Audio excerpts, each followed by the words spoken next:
So we're talking about exchange rate and inflation. Remember, exchange rate is your, as I said earlier, is your external value of money, right?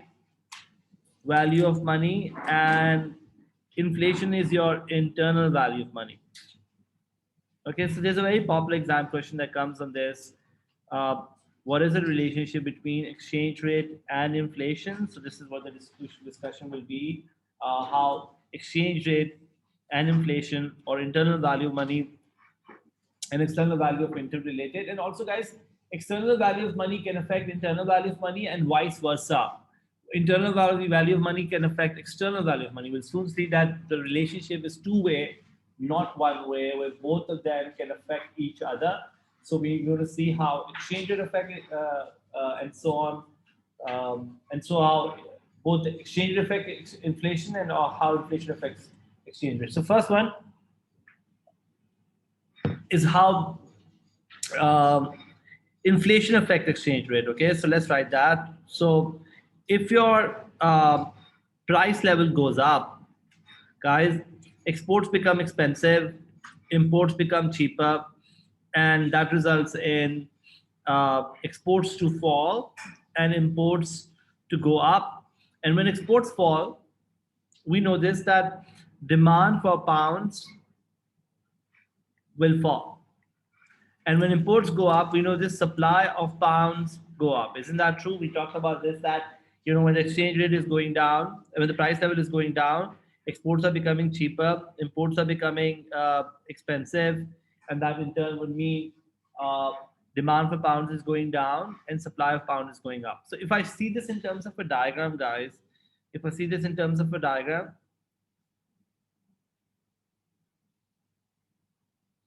so this is my US value of pounds. This is my quantity of pounds. This is my demand and supply, right?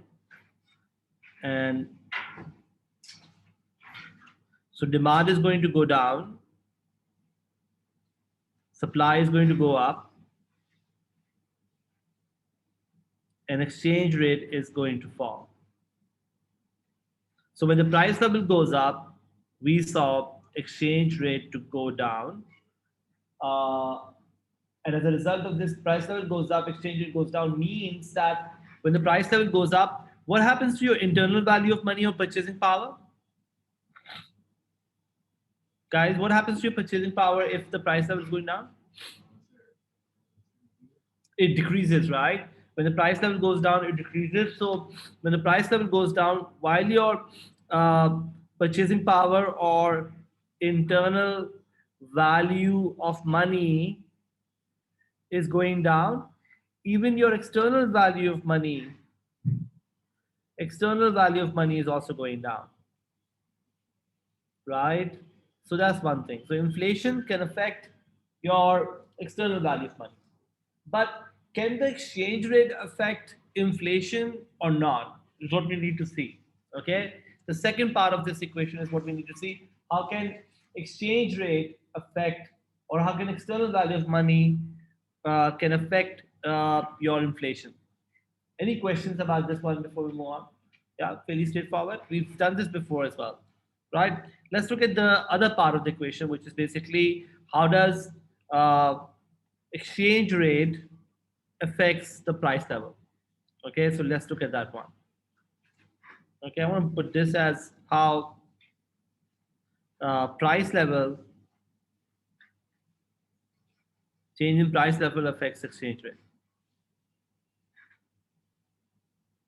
Price is change in price level affect change in exchange rate. This is change in exchange rate. How does that affect change in price level? Okay, let's see this now. So let's say your exchange rate is going, let me choose another color also. Let's say the exchange rate is going up. Okay, so our pound is appreciating in the market. If the pound appreciates in the market, guys, what will happen to your price of exports? Price of exports will go up, exports will become expensive, and imports, what about imports? Imports will become cheaper, and that would mean exports will go down and imports will go up, And that basically means X minus M will go down. When X minus M goes down, we know AD goes down, right? When we know AD goes down, we know this. A fall of AD would result in a fall of price level. So in other words, if I see this in terms of a diagram, you will have a lower demand pull inflation. So if I draw the diagram, guys, ADAS, there will be a lower demand pull inflation.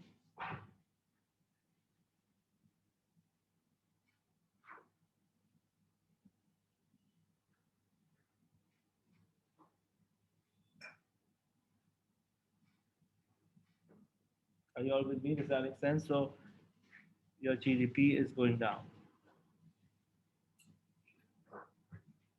Any questions about this? This is the first effect. There are two effects that I want to talk about because if something else will happen, uh, which is to do with the supply side of things. But are we happy with the demand side of things? Zamin, are we happy with the demand side of things? So exchange rate is going up. Exports will become expensive. Imports will become cheaper. X minus M will fall, causing AD to fall, and therefore price will to fall. But guys, I can show you the previous graph. Yes. What about the previous graph?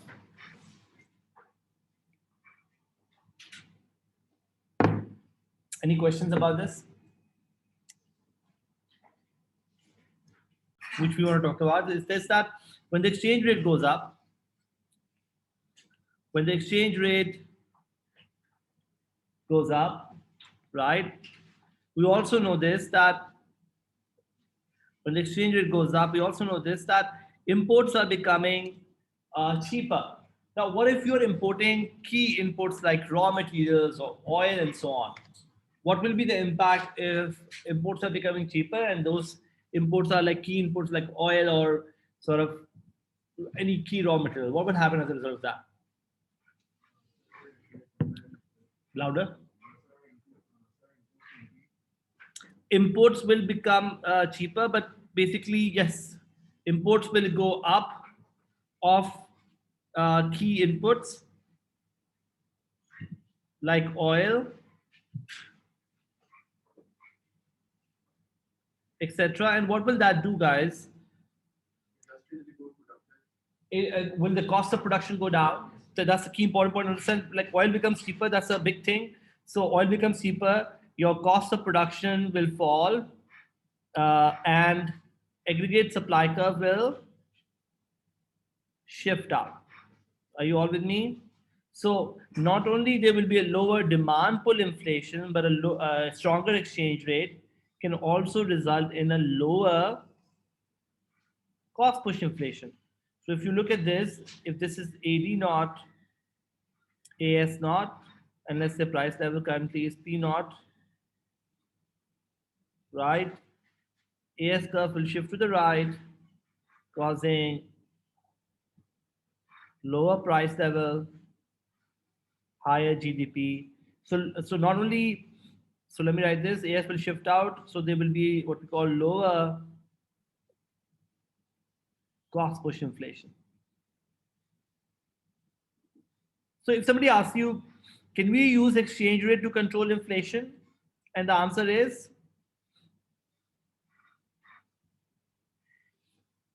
Hania, can we use exchange rate to control inflation? Yes, and the answer is yes. Appreciate your exchange rate, or increase your exchange rate, or revalue your exchange rate, and as a result, you'll see that both demand pull inflation and cost push inflation can be controlled. Make sense, guys? Are we good? Any questions? Sorry.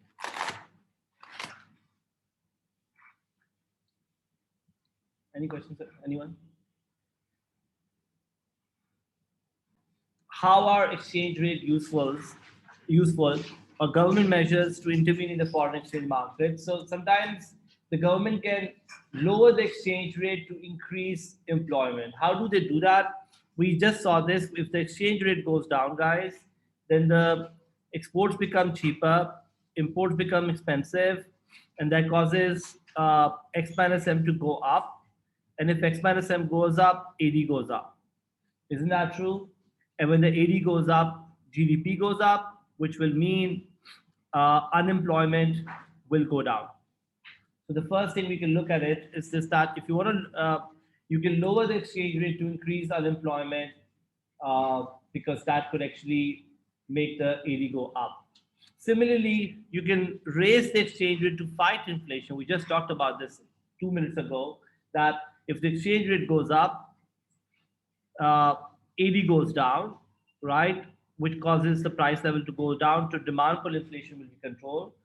And also, when the exchange rate goes up, because imports become cheaper, AS will go up, causing again price level to go down. So you can use uh, exchange rate to fight inflation, which is the one other way government is intervening in the market. Sometimes you also intervene in the market to maintain a fixed exchange rate. Remember, government intervention is also found when government is trying to maintain a fixed exchange. How do we maintain a fixed exchange rate? Anyone? Using buying and selling foreign reserves. So you can buy and sell foreign reserves, right? So if you sell foreign reserves, reserves, dollar will go in the market and supply will go down. But if you buy foreign reserves, you are increasing the supply of pounds and so on. So we've talked about this earlier as well, right? Sometimes you're also intervening in the market if there are large fluctuations in a floating exchange rate, and that's what we call your managed float. Remember, the managed float is when the government is trying to sort of come up with limits, uh, and try to sort of reduce the fluctuation in the market. So all of these are the ways the government is probably intervening in a market to change the exchange rate. Then you are also looking at achieve uh, sometimes exchange rate stability to improve business confidence. So sometimes you're trying to sort of intervene in the market to make sure you can achieve some business confidence, because there's something called exchange rate risk we talked about. What is exchange rate risk? When the exchange rate falls below or above the expectation, it also has a problem. If the exchange rate is too low, exports become cheaper, imports become expensive. Uh, but what if exchange rate goes up? Then that would mean I can lose my business because my exports will become expensive. Nobody will buy from me. So sometimes you may need to sort of look at exchange rate risk that businesses may actually uh, end up sort of getting affected by. Okay. Sometimes, by the way, you can use exchange rate to improve current account deficit. How can you improve current account deficit? Well, we just saw this, that if the exchange rate goes down, because exports become cheaper, imports become expensive, X minus M goes up. And that is basically going to improve my current account deficit, uh, which could be good for the country. We'll talk about this in another chapter, but which could be good for the country because that could make my net exports to improve, and therefore foreign reserves to improve. Because when a country is running a surplus, guys, we saw that more money is flowing into the country, which means your foreign reserves will build up. Isn't that true? Okay. Now let's talk about how does the government intervene. So why does the government intervene? Are all these reasons. Sometimes you want to sort of increase employment. Sometimes you want to sort of reduce uncertainty. Sometimes you want to fight inflation, and whatever the reasons that you have. But how does the government intervene? Let's talk about that. So number one, they do that through using foreign reserves. We just talked about that. Uh, Reserves are a powerful way to basically manipulate the exchange rate. Using the reserves to buy or sell foreign currencies. If the government wishes to increase the value of the currency, if they want the exchange rate to go up, if I want the exchange rate to go up, how do I go about doing that? I will sell foreign currency. Isn't that true? Which means basically when you sell foreign currency, you give him pound, but you are getting dollars, and that's why we wrote sell buy its own currency on the foreign exchange market, which means sell foreign currency, which means get your own currency, buy your own currency back, which would mean the supply of pounds will go down and the exchange rate will go up, right? So one way you go about this is that you sell foreign currency in the market. But there, guys, there are other ways as well. And the second way that I want to talk about, and this is an important thing to understand, is sometimes you use interest rates as a way to change your exchange rate. And that's something which you need to understand really well. That remember, if the interest rate goes up, guys, if the interest rate goes up, what happens? Anyone remembers what happens when the interest rate goes up? Very good job. Hot money flows.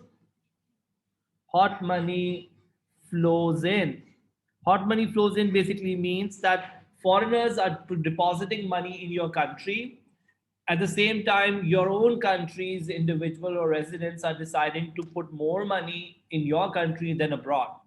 So when foreigners are deciding to put money, demand for pounds will go up.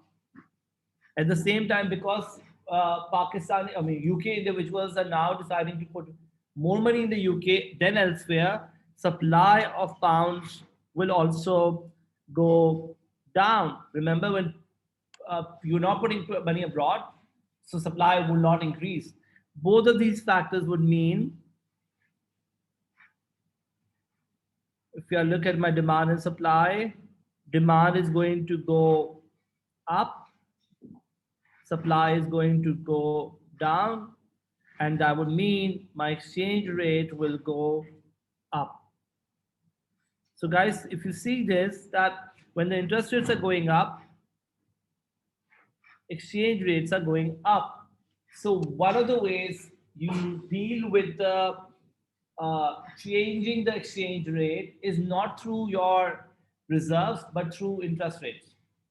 Got it? So one way you can change your exchange rate is through interest rates.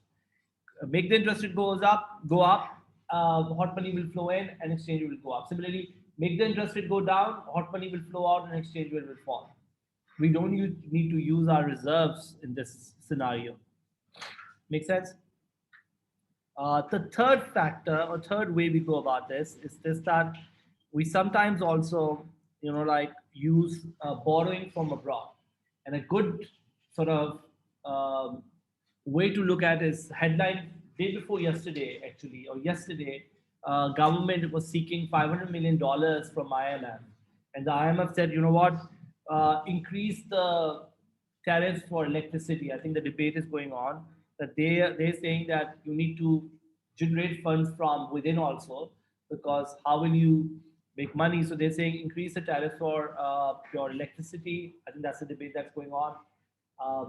And the government wants to raise money, and the only party they could go is borrow from abroad. When you borrow from abroad, what happens to your exchange rate?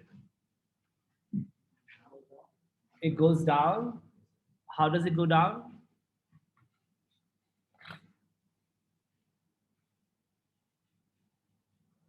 When you borrow from foreign currency loan, what happens? So look at this, guys. Think of this as money flowing into the economy. Okay, trying to use another color. Think of this as money flowing into the economy. This is demand and supply of pound. Okay.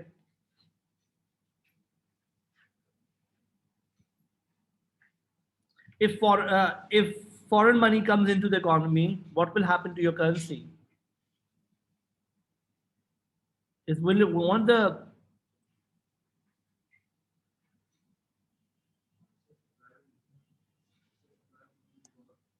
I think demand for pounds will go up. If UK government is borrowing from abroad, you will get dollars, which would mean the supply of, because it's just like somebody invests in your country, demand for pounds go up. Somebody decides to give money to your country, demand for pounds will go up. Make sense? And that will make our exchange rate go up. So if the $500 million come to the country, you will see Pakistani exchange rate to go up. Anytime any money coming into the remittance comes in, whatever comes into the economy, your exchange rate actually will go up in this scenario.